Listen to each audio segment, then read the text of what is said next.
Okay, so since we rebuilt the engine on this thing, there's an entire laundry list of a million little things that need to be fixed on it. You know, nothing really with what we did, but some leaks, especially on the back, the rear end of the tractor and the hydraulic system.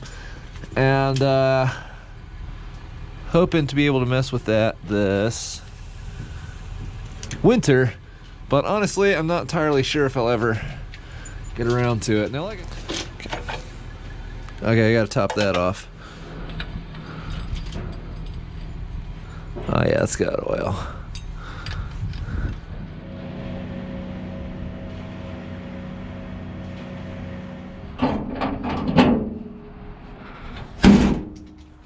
Give the fuel pump a few good chooches here. Until I feel the pressure building up. Let's see if this thing will actually start. It probably will. I'm pretty optimistic. It could be cranky if it's not plugged in, but it's probably about 50 degrees right now if I had to guess, so really not that cold.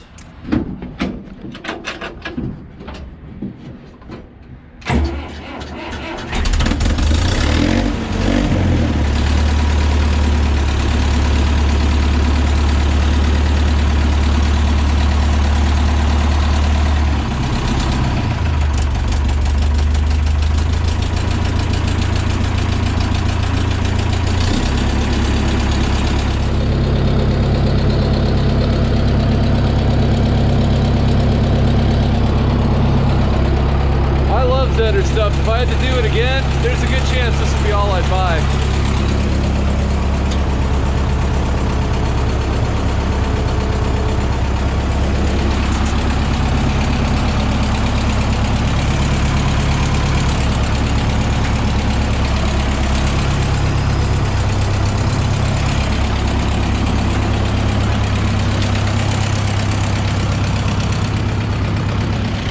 Look at that, it's still safety wired shut from the factory. This tractor's about as old as I am.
Dodged a bullet there.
Right, the old Zedder does great, especially on jobs like this.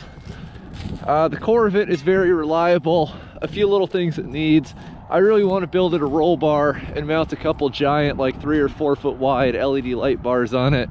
That's been on my list of projects to do for a while. Got to stop up those leaks, etc.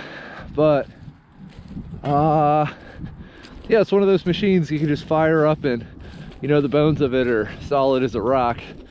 So that's what I really like about it. And you say it seems like a lot of power to put through a 7-foot shredder like that. I don't know. It's you know, it's a bigger load than the seed drill I use to plant all this stuff. And especially going through stuff that's like chest high like that and shredding small trees, it's really nice to use. The other thing is I don't like using my newer Kubota for jobs like that before I got the Zedder set up, because I'm afraid that I'm going to jab a stick through some computer module or some expensive unique hose on this tractor. This one's a lot more complex than the Slav King, that old Zedder. So I like keeping it on that shredder. I'm really happy with that old thing.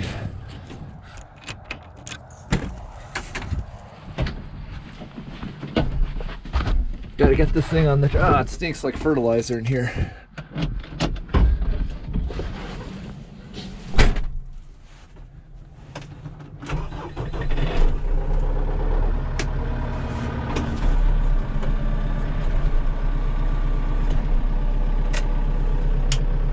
Oh yeah, I like that light bar.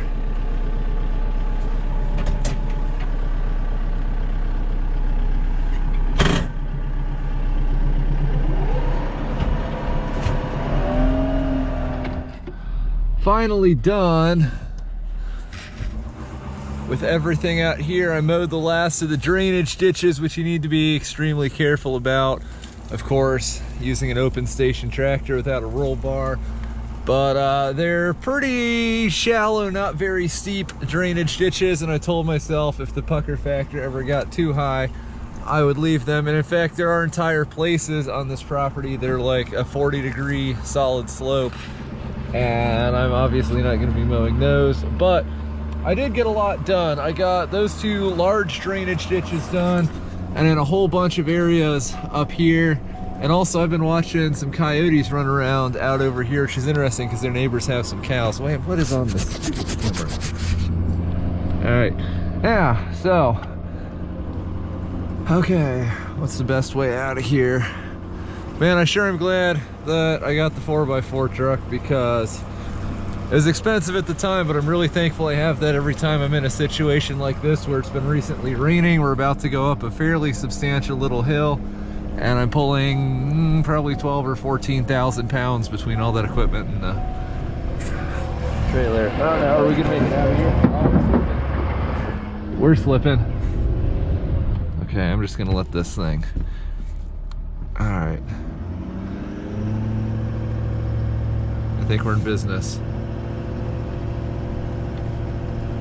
Yeah, we're up it. Okay. Yeah, so anyway, yeah, look, I got all this stuff straight. You can't really see anything, but there's all up in the woods here and all this other stuff done. Basically, I spent about 5 or 6 hours shredding stuff over 2 partial afternoons. I wanted to get it done yesterday, but I got delayed, so I had to finish it up today after doing some other stuff that I also didn't want to have to deal with. And yeah, finally done. Tractor did great. As always, there's a bunch of little piddly things I need to fix with it. But that's the thing, you know, with equipment like this, you can either choose parts or payments, pick your poison. And yeah, it is kind of a pain, because really what I need to do is pull this into the shop and just spend like a solid day working on it. But, you know, for the first, I don't know, 50, 60 hours after an engine rebuild, if all you have to fix is a bunch of stupid little stuff, most of which you had to fix before because nobody maintains farm equipment, it's kind of hard to complain about that. Oh, and this area up here, which you guys probably can't see, there's, I don't know, a good 2-3 acres up here minimum, which I'm gonna try to hay when I cut the crops I'm growing for hay. It's not much, but you know, 4 or 5 bales an acre off of that, which is probably doable with this nice mixed grass. It makes it worth mowing, especially because I told the people I'd mow as much of this as I could. You know, that's the other reason why I wanted to do this, is because Some of you guys know if you mow a tall field of grass like this, you I think I heard something fall over in the back of the truck. I gotta make sure it's nothing too serious before we leave. Yeah. If you shred, ow, gooseneck tongue. If you shred a field like that, then the everything you shredded doesn't just go away. It breaks down into organic matter, which is absorbed by the remaining grass, and it goes to, it's like natural fertilizer. So anyway, yeah, another little job done. Let's get out of here, go get some dinner.